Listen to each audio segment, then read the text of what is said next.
Okay, in this video, we're going to break down the hip flexor AIS or hip flexor active isolated stretching. Now, active isolated stretching, we're going to explain in this video. We have a few other AIS or active isolated stretch exercises that we're going to go over, but this is going to be the core of the explanation because this is the easiest one to demonstrate with. The AIS concept is the inside of your muscles, you have what's called your Golgi tendon organ, which is like the emergency brake. What that does is that prevents the muscle from overstretching.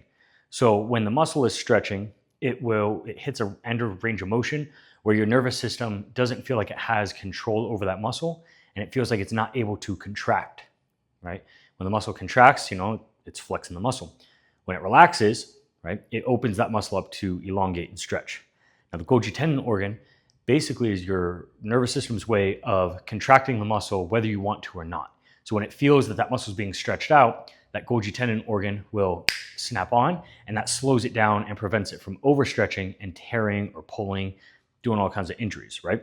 That's what we need to overcome. So when we're stretching, when you feel that stretch, if you just, are say lifting your leg up and you feel that stretch in your hamstrings, or you're bending down and getting that hamstring stretch, you're stretching out that muscle fiber. Where the Golgi tendon organ is, as a matter of fact, going to be providing some of that tension to keep the hamstrings from overstretching so that you don't just dive right into, a deep stretch and tear something. This is particularly important when you're, being active, playing sports, when you're running, right, for example, and you start getting too fast and the muscle's getting fatigued and it overstretches and then tries to generate force, and that's where tears happen. So what we're doing is we're actually inhibiting that Golgi tendon organ in a controlled setting. And the way that you do that is by actively contracting the antagonist muscle, or the opposite muscle of the one that you're trying to stretch. So when we do a hamstring stretch, for example, we're flexing our quad as hard as we can. What that does is that helps inhibit the Golgi tendon organ so we can get to that end range of motion and hang out there without the hamstring contracting. And by spending time in that end range of motion, that hamstring will become more comfortable. Our nervous system realizes, oh, hey, we have, function here. We can control this range of motion. So now we can get there easier. In this particular video, we're going to do that with the hip flexor, and the antagonist of the hip flexor is your core and your glutes.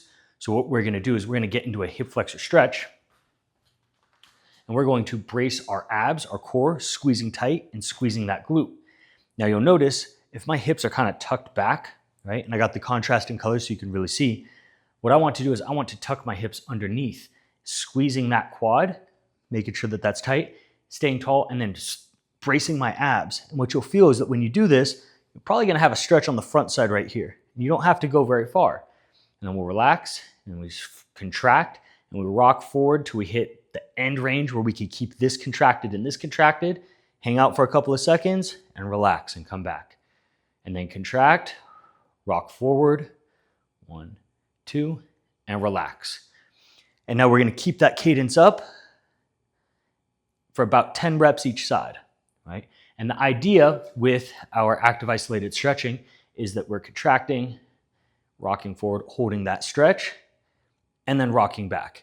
Now, if you could get 3 seconds per rep for each side for 10 reps, that turns into 30 seconds of stretching at your end range of motion without the Golgi tendon organ activating, without having to really force that muscle to be overstretched or elongated. So it's different from your static stretching. So your muscle is actually primed and opened up and more mobile so that when you go into your workout or your training session, it's ready to actually contract and perform.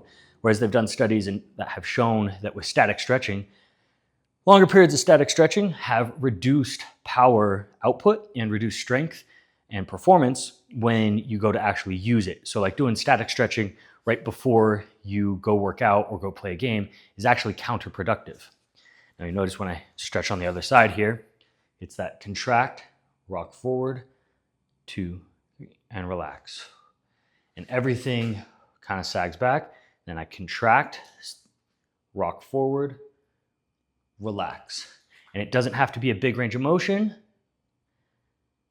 Relax.